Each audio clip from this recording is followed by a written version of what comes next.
namanya disuruh kan? Oh, disuruh. Seperti tetapan cepat tertangkap itu, dan ingin sekali lagi dihukum seberat-beratnya. Tidak ada toleransi karena telah memberikan sesuatu yang menyulitkan terhadap penyidik, dan dia tidak mau secepatnya untuk menyerahkan diri dan tidak mau bertanggung jawab. Semoga sekali lagi dihukum seberat-beratnya, dihukum seberat-beratnya. Tidak ada toleransi, kalau bisa dihukum mati itu. Tapi mudah-mudahan polisi bisa cepat menangkap pelakunya. Pokoknya harus dari hukuman yang setimpal, harus dihukum mati. Demi Allah Rasulullah harus dihukum mati. Allah Akbar. Halo semua, selamat pagi, salam sejahtera dan salam sehat ya untuk kita semua. Senantiasa semoga hari kita selalu bahagia dan sentosa. Selamat datang di Sasena Explore bersama saya Sasena tentunya. Masih seputar kasus Subang ya. Hari ini Selasa 17 September 2024. Rencana akan ada pemanggilan Abi, Arigi dan juga Dani, bosnya Arigi ya. Sedangkan untuk Bu Mimin kita belum tahu ya apakah sekalian atau enggak. Kalau informasi yang saya terima saat itu keempat-empatnya, tapi dari pengacaranya yaitu Bu Sylvia hanya Abi, Arigi dan Dani. Dan ini juga berkaitan dengan tes psikologi ya. Kenapa demikian? Ya entahlah. Kenapa harus dites psikologinya? Apa karena ada sesuatu hal? Ya kita harap ya proses MAA ini dipercepat agar kasusnya juga semakin terang benderang, tidak menjadi perdebatan publik ya. Karena memang tidak dipungkiri dalam mengamati dan juga pemerhati kasus Subang ini terpecah jadi dua ya.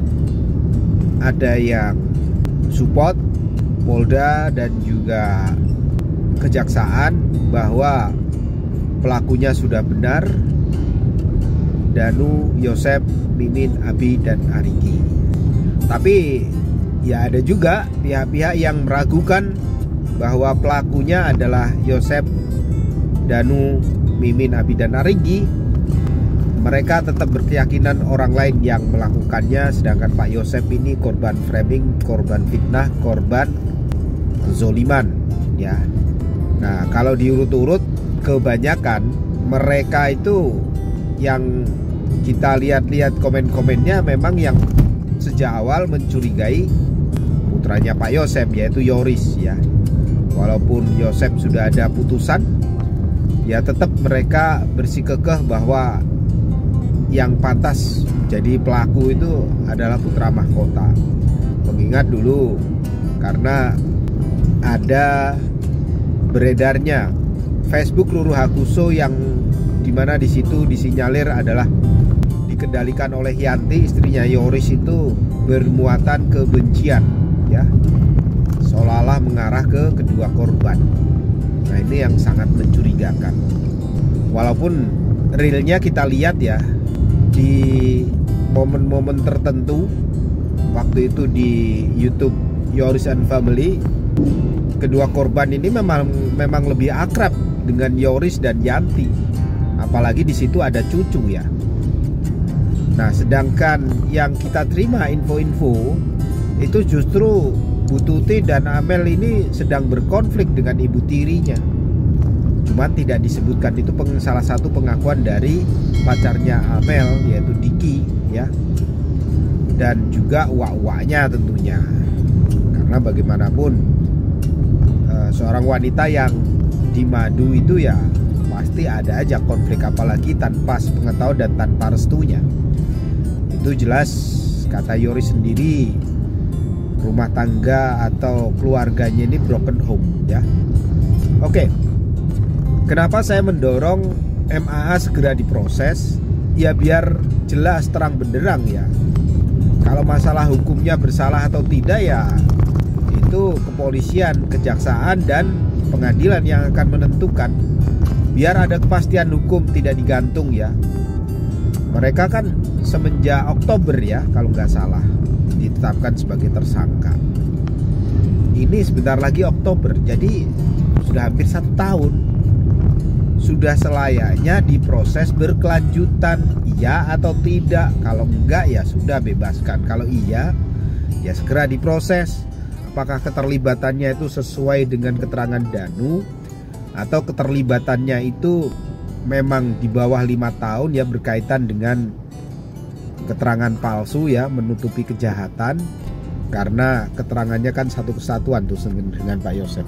Nah, harapan saya dengan diprosesnya MAA ini nanti akan memberikan secah harapan ya, apalagi kalau sampai bisa P21 dan disidangkan. Nah, di situ akan terbukti itu bersalah dan tidaknya, dan kita harap semua alat bukti yang ada dipersembahkan atau diperlihatkan kepada publik, terutama CCTV yang diklaim karena di dalam surat banding itu ya, itu ada sekitar 8 tuh, dibuka isinya apa saja ya. Walaupun awal-awal kan memang Mabes Polri mengatakan ada 55 titik CCTV yang diperiksa. Ini bahasanya diperiksa ya. Terus mengerucut ke 8 yang disita. Artinya yang disita ini kan bisa jadi ada hubungannya tuh dengan peristiwa. Nah, coba dibeberkan karena ini saintifik ya. Ini digital forensik alamiah, tidak bisa terbantahkan. Apakah memang di salah satu CCTV atau beberapa itu menunjukkan pergerakan para tersangka? Apakah itu Pak Yosep, apakah itu Bu Mimin, Abi, Arigi, dan juga tidak menutup kemungkinan Danu ya. Dari TKP ke rumahnya kan otomatis juga ada itu CCTV yang mungkin dapat memantau pergerakannya. Kalau semuanya berkesesuaian ya sudahlah, mau ngeyel apa aja ya tetap mereka lah pelakunya.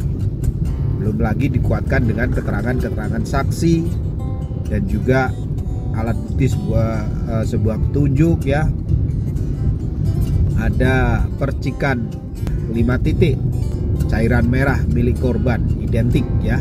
Ini ada di baju Pak Yosep. Sedangkan untuk Bu Mimin memang saya sendiri ya belum tahu persis ya alat bukti yang dipakai itu apa. Tapi yang jelas kan sudah pra-peradilan. Kalau sudah pra-peradilan artinya dan mereka kalah, artinya untuk PH yang lama Pak Roman sendiri tahu ya kira-kira apa yang membuat kliennya ditahan. Nah, kita berharap Bu Sylvia ini juga mempertanyakan ya hasil pra-peradilan itu, biar jelas. Kan saya lihat orangnya cukup terbuka, tidak tedeng aling-aling. Coba tanyakan kenapa kliennya ditersangkakan, pra-peradilan pun kalah. Ini pernah ditanyakan apa enggak? Katakanlah kalau memang dapat informasi, oh klien saya ternyata ditahan itu karena ini sama ini gitu loh. Selain keterangan Danu ada ini, kan harus ada 2 alat bukti. Yang kedua, ini kan Bu Sylvia mengatakan pantas saja Pak Yosep itu kalah dibanding karena pengacara yang lama yaitu Pak Rohman ini katanya kan memang tidak membuat memori banding ya, sudah dipertanyakan memang tidak ada. Maksudnya memori secara tertulis, sanggahan, pembelaan ya. Jadi hanya banding ya banding begitu saja. Makanya Pengadilan Tinggi Bandung putusannya memperkuat putusan Pengadilan Negeri Subang. Ya, kita lihat nanti ya. Kira-kira mereka ini pulang apa enggak gitu loh. Abi, Arigi ya. Kalau Dani itu kan sekedar saksi ya. Karena menurut dari Bang Furi itu Dani ini mempunyai informasi penting tentang keberadaan Arigi khususnya. Di malam itu jam 11 terpantau CCTV belum ada, tapi jam 12-an sudah ada dan itu langsung terkonek di HP-nya. Artinya di sini CCTV tidak rusak dong, karena ada rumor CCTV rusak. atau yang luar katanya yang rusak. Ya segala sesuatu yang terencana semuanya bisa direncanakan ya, termasuk CCTV apakah rusak alamiah atau dirusak. Terus yang diinformasikan di situ memang tidak ada rekamannya. Nah ini yang membuat kita aneh ya. Pasang CCTV tapi tidak ada alat atau hard disk atau memory card untuk merekam ya hasil CCTV itu sendiri. Nah, kalau ada kehilangan pencurian gimana tuh? Ya, nggak ada sesuatu yang bisa dilihat dong. Terus benar nggak infonya untuk HP Arigi sendiri sudah terjual juga motornya? Ya kita lihat ya hasilnya nanti kayak apa, berkaitan dengan apa kira-kira mereka ini dipanggil. Kita doakan terbaik untuk kasus Subang ya, untuk keadilan kedua korban tentunya. Ya semuanya kita doakan yang terbaik, keputusannya sesuai yang kita harapkan. Ya.